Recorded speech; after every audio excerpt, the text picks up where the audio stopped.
ka nọkwa na otu ọmụmụ asụsụ Igbo mmanụ nka na-esonyere anyị na-esonyere na anyị ma n'otu ihe m chọrọ ka unu mere m nwawa onye m nyere nwanne gị nwaanyị aka n'ịkwado m nke ọma n'ịhụ datina asụsụ Igbo agaghị efu mgbe anyị hụrụ onyonyo a ka ọ ga-akpọpụtara n'ihu akwụkwọ gị na soshal midia. Mee gị like ya, share it, comment. Ị nwekwana ajụjụ ị nwere ịjụ, dosa ya na comment section. Aga m enye gị ọsịsa ya. Always share this video. Subscribe to my YouTube channel, please. Otu ihe ị ga-emere m. Ekwela ka asụsụ Igbo fuo, ekwela ka ọ nyụọ n'aka anyị. Asụsụ so na one of the elements of culture.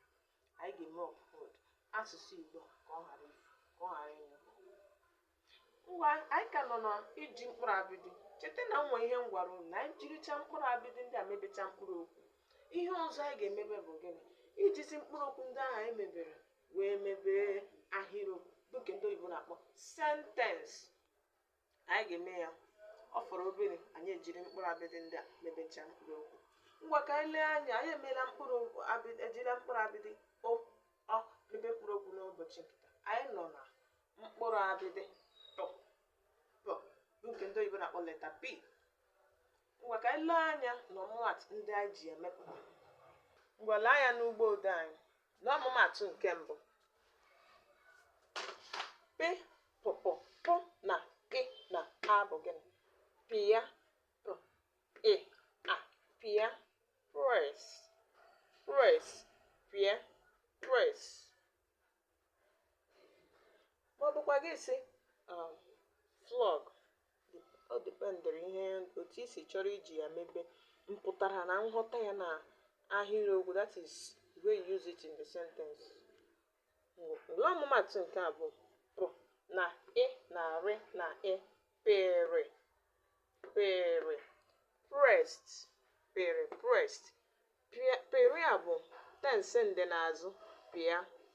Pịa bụ tense ndị n'ugbu a bụ nke ndị oyibo na-akpọ present tense. Pere ndị oyibo na-akpọ pere n'asụsụ bekee. Pressed ọ tense ndị n'azụ bụ nke a na-akpọ past tense. Lee ọmụmatụ nke atọ anyị nwere. Pụ na ọ na ọ bụ gịnị? Pụọ, leave, pụọ, leave. Lee ọmụmatụ nke anọ. Pụ na ọ na rị na ọ bụ gịnị? Pụrụ, left. Pụọ bụ tense ndị ugbu a. Pụrụ bụ tense ndị n'azụ. Leave, present tense. Left, past tense. Lee ọmụmatụ nke ise anyị nwere. Ọmụmatụ nke ise.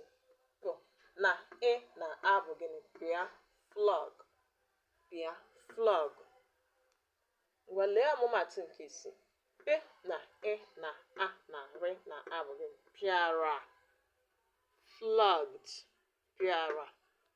Nke a pịara bụ tense ndị n'azụ. Pịa, pịa bụ tense ndị n'ugbu a. Pịara bụ tense ndị n'azụ. Tense ndị n'ugbu a na-akpọ ya present tense n'asụsụ Igbo. Tense ndị n'azụ past tense. Lee ọmụmatụ nke asaa anyị nwere. Pụ na o na t na a na rị na a bụ gịnị? Pụtara, pụtara. Turns out, turns out. Dere gabazie, dere gabazie.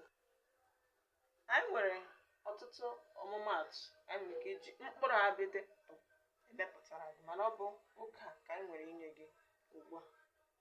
Ka na-esonyere anyị n'ọmụmụ a na-aga. Ndewo.